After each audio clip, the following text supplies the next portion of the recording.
Olá, meus caros, tudo bem? Bom, vamos dar início agora à nossa última aula do nosso curso de Direito Empresarial aqui do PCI Concursos. Bom, a gente vai terminar o estudo da recuperação de empresas agora. Terminamos o bloco anterior falando do procedimento da recuperação judicial. O que será analisado agora no início desse bloco? Será analisada a convolução em falência. Comentamos bastante sobre isso no bloco anterior de forma ali espalhada dentro do procedimento e aqui de forma unificada num slide só, trataremos especificamente da convolução em falência. Pessoal, vamos listar então essas hipóteses que já foram analisadas no bloco anterior. A primeira delas, o não cumprimento daquele prazo de 60 dias que o devedor tem para apresentar o plano de recuperação judicial. Então, se ele não apresentar o plano no prazo de 60 dias, a partir do deferimento do processamento da recuperação judicial, essa recuperação será transformada em falência.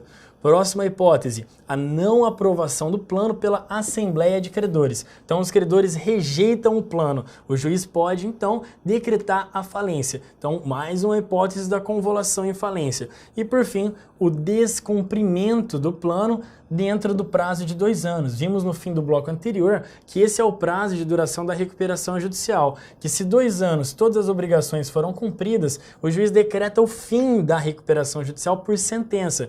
E aí, se esse descumprimento ocorrer antes dos 2 anos, haverá a convolução em falência. Pessoal, quais são as consequências da convolução em falência? Mantém-se o administrador judicial, a fixação do juízo competente. Então, para julgar essa falência, será o mesmo juízo onde estava sendo processada a recuperação de empresa.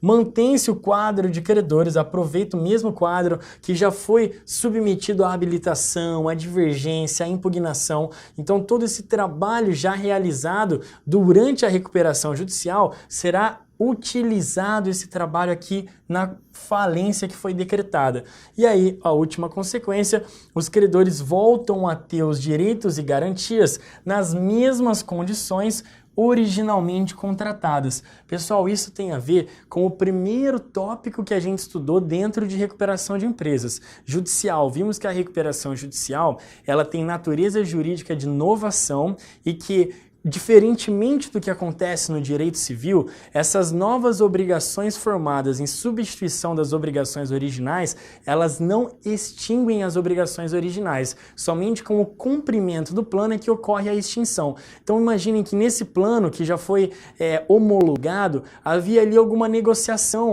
algum credor que cedeu natureza de crédito, um crédito que tinha uma natureza mais privilegiada, ele abriu mão. Então, se o plano não for cumprido, pessoal, todos esses créditos, essas mudanças que tinham sido negociadas na recuperação judicial, tudo vai voltar a ser como era antes. Por isso que não há extinção. Lembram que no direito civil, havendo a novação, aquela obrigação originária acabou. Aqui não. Se não houver o cumprimento do plano judicial, do plano de recuperação por inteiro, haverá então o retorno ao status quo ante. Vai voltar a ser o que era antes do plano de recuperação judicial. Por isso que todos os direitos e garantias que os credores tinham antes da homologação do plano vão voltar à ativa, vão voltar a ser como era antes, estão nas condições originalmente contratadas. Pessoal, então essa é a convolução em falência. Vamos tratar agora ainda de recuperação judicial, mas é uma recuperação judicial especial, porque ela é dedicada aqui nos artigos 70 a 72 apenas a microempresas e empresas de pequeno porte. Tudo que a gente estudou antes, pessoal, que não for contrário a essas peculiaridades, tudo vai se aplicar. Então, o que a gente vai estudar aqui? Somente as peculiaridades, as diferenças desse plano, dessa recuperação judicial especial, que é essa destinada a microempresa e empresa de pequeno porte. Portanto, aqui já foi dito a primeira peculiaridade. Qual que é o sujeito ativo? Somente microempresa e empresa de pequeno porte. Pessoal, esse plano é opcional. Então, se a prova lá falar, olha, microempresa, empresa de pequeno porte, obrigatoriamente devem seguir os ritos previstos, as especificidades do artigo 70 a 72, está errado. A microempresa e a empresa de pequeno porte pode escolher o plano especial ou o comum, que é o que a gente estudou anteriormente. Fica aí a critério da microempresa, da empresa de pequeno porte, escolher qual rito vai seguir da recuperação judicial. Pessoal, quais são os credores atingidos? A gente viu lá quais são os créditos que se submetem à recuperação judicial. Todos os três que são excluídos lá de trás, que vimos no procedimento comum, que se inclui, estão sujeitos à recuperação todos os créditos, salvo 3 créditos. Esses 3 primeiros são idênticos ao que a gente já estudou. O credor com direito de propriedade, os adiantamentos de crédito para câmbio, aquele que visa possibilitar exportações, e os créditos tributários, que também não estão sujeitos à recuperação judicial. Qual que é a novidade aqui, pessoal? Por isso que está sublinhada. A novidade é esse último item, valores provenientes de recursos oficiais. E esses recursos oficiais, pessoal, são linhas de créditos liberados pelo governo para viabilizar a atividade dessas microempresas, dessas empresas pequenas. Então, essa é a peculiaridade aqui desse plano especial. Qual que é? Os credores atingidos, há uma exceção a mais, que são esses valores provenientes de recursos especiais. Esses créditos não se submetem ao plano especial, esse plano destinado à microempresa e empresa de pequeno porte. Pessoal, e quanto à proposta, como que funciona? Também há peculiaridades, também há detalhes diferentes aqui para esse plano especial. O parcelamento tem que ocorrer em até 36 vezes, então o plano, esse é o prazo que ele pode durar.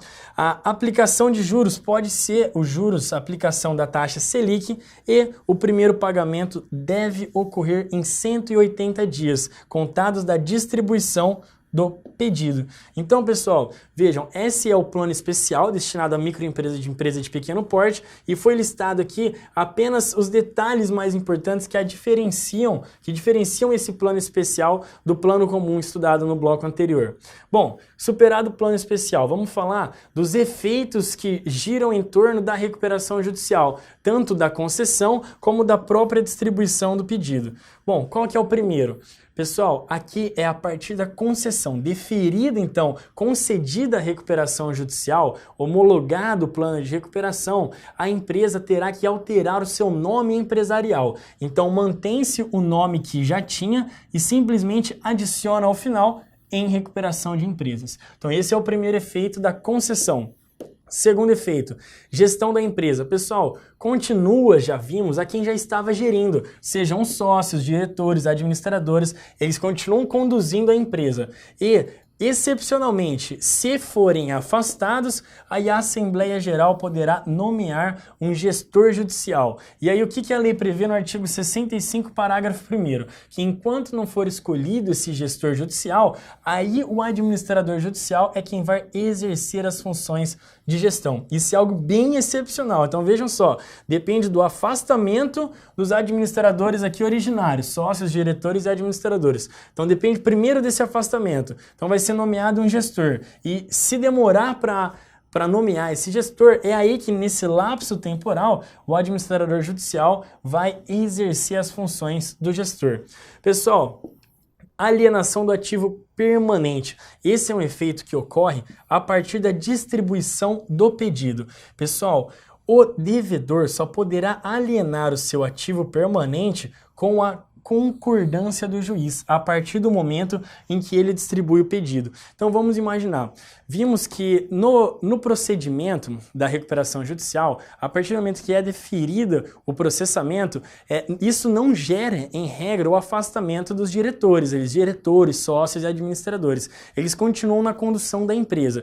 Então, se eles continuam conduzindo a empresa, tomando as decisões, natural que a empresa compra, a empresa vende, e isso é possível. O que é essa vedação aqui? A alienação do ativo permanente. Então vamos imaginar uma gráfica, então está vendendo os papéis, prestando o serviço que costuma prestar, cadernos, então tudo aquilo ali, cartuchos de tinta, evidente que o administrador vai poder alienar de forma livre ali dentro. O que é a vedação? O que ele não pode? O ativo permanente. O que é o arquivo permanente? Exemplo, a caixa registradora, os computadores que ele usam ali para o exercício da atividade. Então esse ativo permanente não mostra que ele já está, de certa forma, largando mão já da empresa, vendendo assim, levantando todo o dinheiro que ele pode, em prejuízo já dos credores da própria empresa, porque ele necessita desse ativo permanente, uma presunção de que esse ativo permanente é necessário para a exploração da atividade. É por isso que, se o devedor resolver vender o ativo permanente, ele depende de autorização judicial. E isso ocorre aqui, como vimos, desde a distribuição do pedido.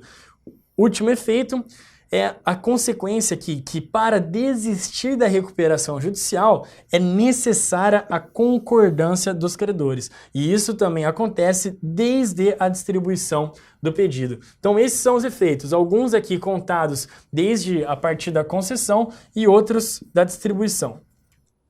Pessoal, falaremos agora da recuperação extrajudicial. Onde que ela está prevista? Imaginem só, adivinha, a mesma lei 11.101 de 2005. É a mesma lei que trata da falência, a lei que trata da recuperação judicial e agora a recuperação extrajudicial. Essa é a previsão legal dela. Pessoal, o que seria esse extrajudicial? Veremos que mesmo essa recuperação extrajudicial, ela pode ser submetida, em alguns casos deverá ser submetida, a uma homologação daquele acordo pelo judiciário. Então vejam que em algum momento durante esse procedimento pode haver uma interferência, um ato judicial ali dentro. E isso, pessoal, não tira a natureza de recuperação extrajudicial. O que é a essência da recuperação extrajudicial? É que a negociação entre o devedor e os seus credores acontece antes de levar ao judiciário. Então todos esses atos, vamos mudar para esse jeito, a obrigação original era assim, vamos fazer assim, daquele jeito, vamos mudar aqui, isso tudo, todos esses atos de negociação que normalmente, que na recuperação judicial acontecem já dentro do procedimento judicial, vimos no bloco anterior todo o trâmite necessário, as objeções à proposta, a análise pela Assembleia de Credores, a decisão do juiz dessa aprovação ou da rejeição ou não. Então, tudo isso aqui na aqui na recuperação extrajudicial, a essência desses atos vão acontecer antes de ser provocado o judiciário. Então, o próprio devedor que toma a iniciativa e vai, credor a credor, negociando essas novas obrigações. Então, isso é a essência da recuperação extrajudicial, tudo bem? Bom, então vimos, devedor negocia com os credores fora do judiciário. Aqui, pessoal, ainda que venha a ser homologada, já dissemos, continua sendo uma recuperação extrajudicial. E aí é interessante aqui vermos que cai muito pegadinha quem são os credores que podem ser atingidos pela recuperação extrajudicial. Pessoal, a regra é a mesma, são todos os créditos existentes na data do pedido, salvo... Vocês lembram que desde que a gente viu a recuperação extrajudicial, há essa exceção. Estudamos lá na recuperação judicial quais créditos se sujeitam à recuperação judicial. Vimos então que, em regra, todos se sujeitam àqueles créditos que existem já na data do pedido, com exceção de 3. Aqueles créditos que têm direito de propriedade, os créditos que envolvem adiantamento para câmbio e os créditos tributários. Aqui, pessoal, há 2 novos créditos que são excluídos também da sujeição à recuperação extrajudicial. Então, é isso que a gente precisa ficar atento. Essas diferenças, partes que são semelhantes, então esses 3 primeiros créditos aqui são iguaizinhos àqueles excluídos da recuperação judicial, e aqui na extrajudicial há essas 2 novas exceções. Então, quais créditos são atingidos? Todos os existentes, salvo quais são as novidades? Essas 2. O credor trabalhista, então crédito de natureza trabalhista, e o crédito decorrente de acidente de trabalho. Essas são as novidades aqui dos créditos excluídos da recuperação extrajudicial.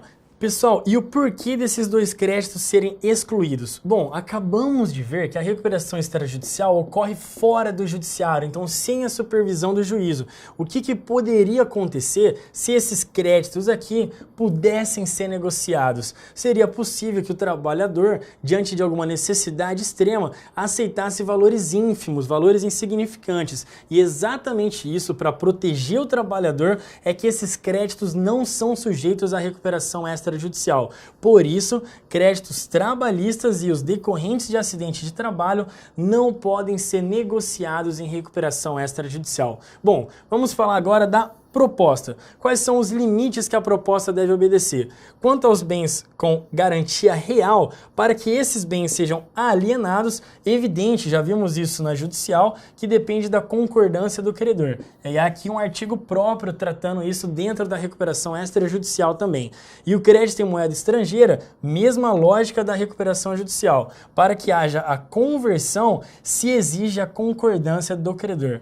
Parágrafo 5º do artigo 163. E aqui há, por fim, duas vedações. Primeira, vedação de tratamento diferente a cada credor. Isso segue aquela lógica da falência. A recuperação judicial não há essa vedação expressa. Aqui na recuperação extrajudicial há essa vedação do artigo 161, parágrafo 2º. Essas negociações que ocorrem fora do judiciário não podem dar tratamento diferenciado aos credores.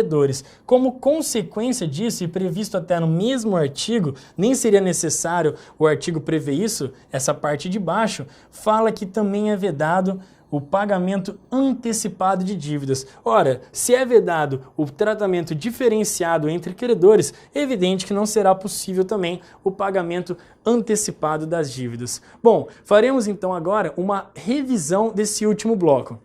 Pessoal, vimos então, para finalizar a recuperação judicial, a convolução em falência, tratamos das hipóteses já analisadas com mais detalhes no bloco anterior dentro do procedimento, que é o não cumprimento do prazo de 60 dias para apresentar o plano judicial, a não aprovação desse plano pela Assembleia de Credores e o descumprimento do plano homologado dentro do prazo de 2 anos a contar da concessão da recuperação judicial. Em qualquer uma dessas hipóteses, ocorre a convolução em falência. Quais são as consequências da convolução em falência? Mantém-se o administrador judicial, o juízo competente que era da recuperação continua fixo aqui para agora a falência, mantém-se o quadro de credores que já foi submetido a todos os questionamentos e já foi homologado pelo juiz e, por fim, todos os direitos e garantias existentes antes do plano de recuperação judicial, esses direitos e garantias que podem ter sido negociados, eles voltam a ser como eram nas obrigações originárias. Então, nas mesmas condições originalmente contratadas, por força do artigo 61, parágrafo 2º.